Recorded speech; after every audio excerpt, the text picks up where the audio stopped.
gonna make a stretch bracelet with dangles in the center. For starters, I'm using Beadalon 0.5mm stretch cord, and I will be using 8mm howlite stone, some small pearls, and some small rhinestone spacer beads. You want to cut 2 feet of elastic cording and fold it over in half and have 2 ends that meet, loose on one and a loop on the other. And we're going to start by beading with both the cords going through the stone at the same time. And we're going to kind of pull this down a little bit with space at the end. This is going to start anchoring our bracelet. And grab a rhinestone spacer bead. And we'll want to keep doing this till you have 6 stones going along one side. I'm doing 6 stones on each side for a 7.5-inch bracelet. So I've completed all the stones. I'm going to do one more spacer bead, and then we're going to add our dangle beads. I wire wrapped a handful of 5mm pearls on silver ball head pins to have as the center dangles.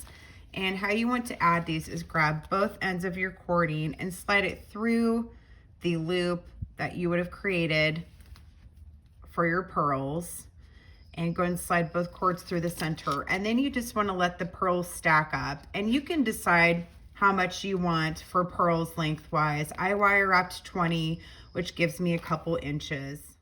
I've now added the center dangles, and you can determine how much you want by gently bunching them together to give you an idea of how it will look on the wrist. And when it's on your wrist, you can also pull them out and separate them a little bit so you have more of an elongated look on your wrist instead of a bunchy one.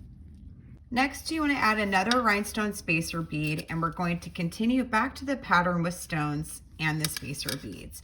And then we're going to add 6 beads on this side, and then we'll finish our bracelet. When you finish the end of your bracelet and you've reached your desired length, take the 2 loose ends of your cord and slide it through the loop of the other side of the cord and gently pull on the cording, and then bring the cording together. And you do want to give a little bit of a stretch here on the bracelet. That way when you're rolling it on later, it will have some flexibility.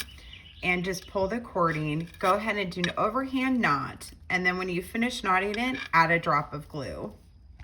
When the glue is dried on the knot, cut off excess cording and move your knot around in your beads until the knot is hiding underneath the beads and is hidden. And you've completed your stretch cord bracelet. Then you can go ahead and put it on your wrist, thin out your beads here on the top, and you have a beautiful stretch cord bracelet. Thanks for joining me today, and thanks for giving me a like and subscribe. Check out my other tutorials, and you can find me on Facebook, Pinterest, Instagram, and TikTok.